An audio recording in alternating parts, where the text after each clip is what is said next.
Subscribe कीजिए Gurukul hub channel को और बेल आइकन को दबाइए देखने के लिए लेटेस्ट एजुकेशनल वीडियो सबसे पहले। हेलो गाइस, आज की इस वीडियो में मैं आपको पढ़ाऊंगा एसएससी का एक मोस्ट इम्पोर्टेंट टॉपिक साझेदारी यानी कि पार्टनरशिप।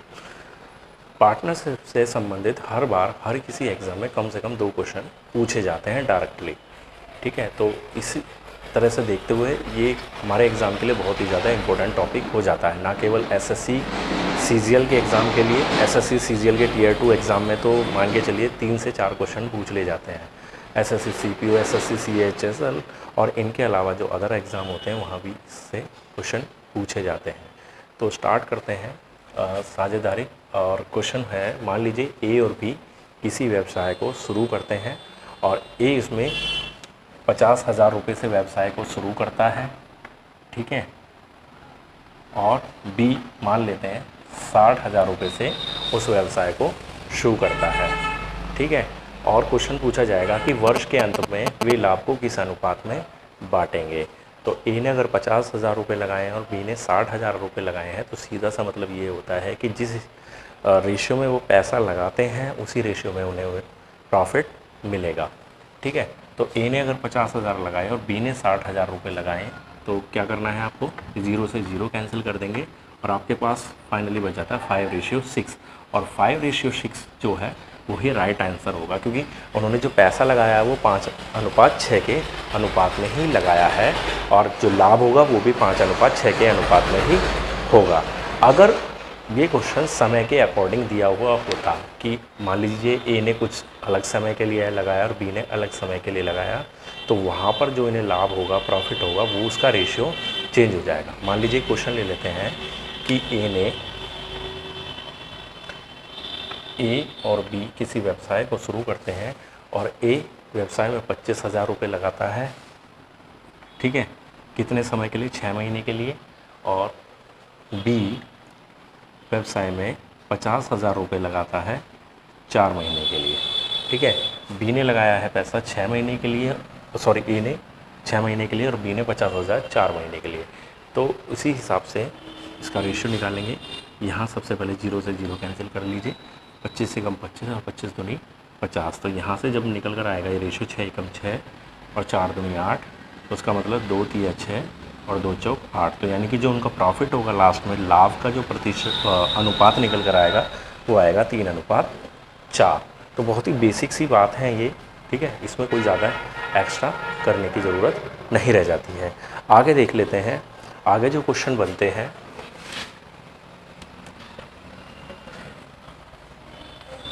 मान लीजिए क्वेश्चन है ए और बी एक व्यवसाय को शुरू करते हैं और ए 36,000 रुपये तथा बी 63,000 रुपये की पूंजी लगाकर व्यवसाय शुरू करते हैं।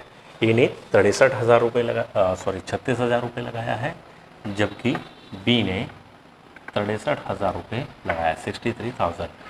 तो 5500 रुपये का टोटल प्रॉफिट आया। मान लीजिए 5500 रुपये के कुल लाभ में ए का हिस्सा कितना होगा, या ए का हिस्सा कितना होगा, या बी का हिस्सा कितना होगा, या ए और बी उस हिस्से को कितना कितना बांटेंगे, ठीक है। तो इस तरीके से पूछा जाएगा।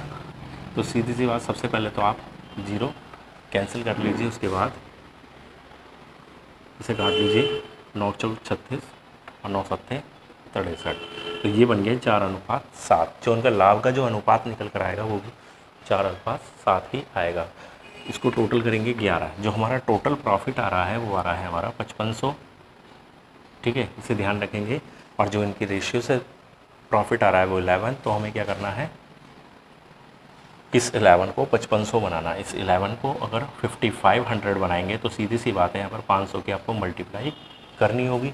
जिस 500 की मल्टीप्लाई आप यहाँ करेंगे उसी 500 की मल्टीप्लाई आप यहाँ कर दीजिए, तो इनका प्रॉफिट आपको पता चल जाएगा। 5 चौक 20, 2,000 रुपये ए का प्रॉफिट और 7 पंजे 35, यानी कि 3500 रुपये बी का प्रॉफिट आपको पता चल जाएगा। तो इस तरीके से ये क्वेश्चन भी सॉल्व हो जाता है। बहुत बेसिक सी बात है, ठीक है। आगे देखते हैं, ए, बी और सी किसी व्यवसाय को शुरू करते हैं, ठीक है।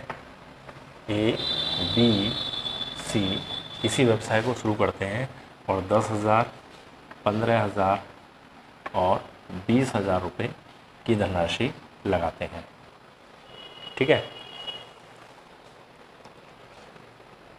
ए पूरे वर्ष तक व्यवसाय को जारी रखता है, जबकि बी इसमें से 5,000 रुपये निकाल लेता है। कितने महीने बाद? 6 महीने बाद 5,000 रुपये निकाल लेता है। ठीक है। और सी 8 महीने बाद, ये 6 महीने बाद, ये 8 महीने बाद 10,000 रुपये निकाल लेता है। तो समझना कि ए ने व्यवसाय शुरू किया 10,000 रुपये से, बी ने 15,000 रुपये से और सी ने 20,000 रुपये से। ए ने पूरे वर्ष तक काम किया यानी कि 12 महीने, जबकि बी ने 6 महीने काम किया 15,000 रुपये पर। उसके बाद उसने 5,000 रुपये यहाँ से निकाल लिए। 5,000 रुपये निकालने के बाद धनराशि रहेगी 10,000 रुपये और 10,000 रुपये अगले 6 महीने के लिए, क्योंकि पूरे वर्ष की बात की गई। वैसे ही सी है, सी ने 8 महीने तक 20,000 रुपये लगाए। उसके बाद बाकी के 4 महीने के लिए 10,000 रुपये निकाल लिए, यानी कि कितने बच जाते हैं हमारे पास? 10,000 बच जाते हैं।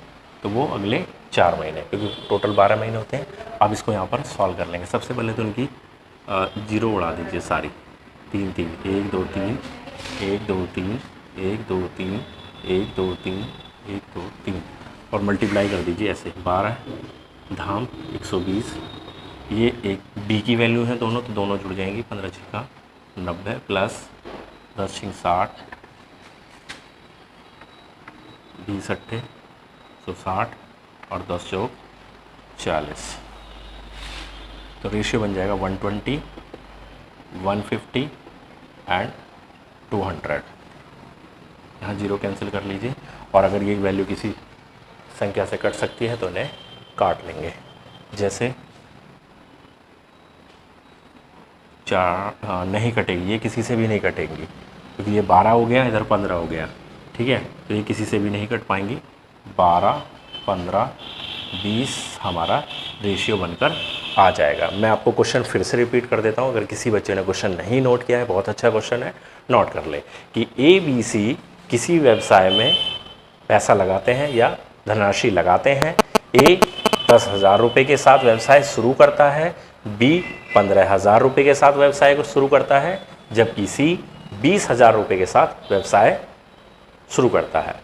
अब ए पूरे वर्ष तक पैसा लगाता है यानी कि पूरे 12 महीने तक, जबकि बी क्या है कि 6 महीने बाद 5,000 रुपये की धनराशि निकाल लेता। अब 5,000 रुपये की धनराशि वो निकाल लेगा, तो यानी कि 15,000 तो 6 महीने के लिए लगा और बाकी के 10,000 अगले 6 महीने के लिए। और वैसे ही सी भी 8 महीने तक तो 20,000 रुपये लगाता है, उसके बाद 10,000 रुपये निकाल लेता है, तो यानी कि 10,000 आ जाएंगे अगले 4 महीने के लिए। ठीक है। तो ए बी सी का जो लाभ है उसका अनुपात आप बताइए। ठीक है। समझ में आ गया? बहुत ही अच्छा क्वेश्चन है, इंपॉर्टेंट क्वेश्चन है, आया हुआ है एग्जाम में इस तरह का क्वेश्चन। तो इस तरह से ये सॉल्व हो जाता है। ठीक है। आगे देख लेते हैं।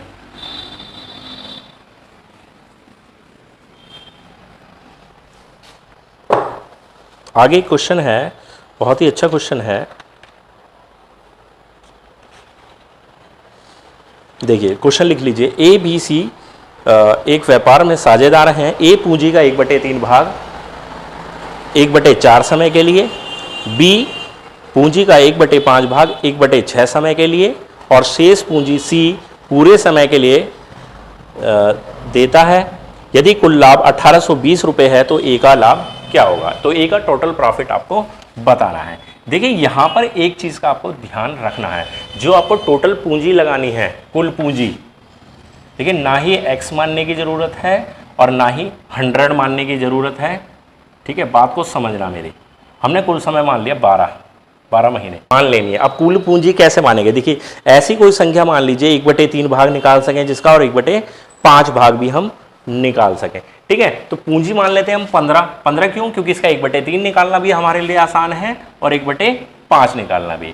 तो फर्स्ट जो लाइन है कि ए अपनी कुल पूंजी का 1/3 भाग, 1/3 भाग कितना होगा? 3 पंजे 15। कितने समय के लिए? 1/4 समय के लिए। 1/4 समय के लिए मतलब 12 का 1/4, 4 तिया 12। ठीक, फिर उसने बोला बी अपनी पूंजी का 1/5 भाग, कुल पूंजी का 1/5 यानी कि 5 तिया 15 यानी कि 3। कितने समय के लिए? जो इसमें दिया हुआ है 1/6 समय के लिए, यानी कि 6 दूनी 12। और सी के लिए जो बोला है, सी के लिए बोला है शेष पूंजी सी पूरे समय के लिए। तो शेष पूंजी कितनी रह जाती है? 5 और 3 8, 8 तो यहां लग गई, हमारे पास टोटल है 15, कितना बचा? 7, और पूरे समय के लिए मतलब 12। ठीक, अब इसको मल्टीप्लाई कर दीजिए, 5 या 15, 3 दूनी 6 और 12 सत्ते 84, 3 से कट जाएगा, 3 पंजे 15, 3 दूनी 6, 3 दूनी 6, 3 अट्ठे 24, 5:2:28 हमारे पास रेशियो बनकर आ जाता है। लेकिन उसने हमसे पूछा है कुछ और। क्या पूछा है? अगर वो रेशियो पूछता तो हमारा आंसर यहीं खत्म हो जाता, लेकिन उसने पूछा है कि 1820 रुपए के प्रॉफिट में से ए का प्रॉफिट कितना होगा। ठीक, तो अब एक काम करेंगे, 28 2 30 और 5 35 सॉरी। ठीक, और हमें बनाना कितना है? 1820 बनाना है, तो इसको क्या करेंगे? 35, यही देख लीजिए कि कितने की मल्टीप्लाई करनी पड़ेगी आपको।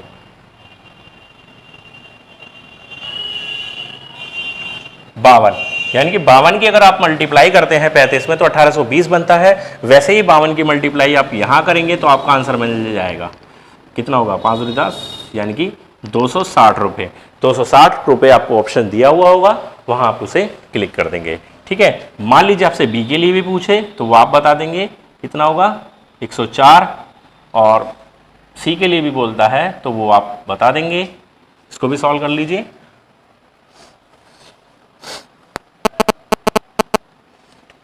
मल्टीप्लाई कर लीजिए, 28 दूनी 56 और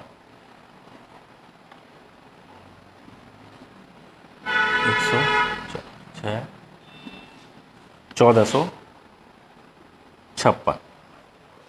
ठीक है, तो इस तरीके से आप ए बी सी तीनों की ही वैल्यू बता सकते हैं। तो जो जिसमें कोई ज़्यादा टफ समय हमें नहीं भी लगना है। बस ये आपको एक चीज़ ध्यान रखनी है कि जो भी आप मानेंगे कुल पूंजी, वो अपने अकॉर्डिंग एक सही रेंज में मानकर चलें, जिससे कि आपको कैलकुलेशन करने पे किसी प्रकार की समस्या का सामना ना करना पड़े।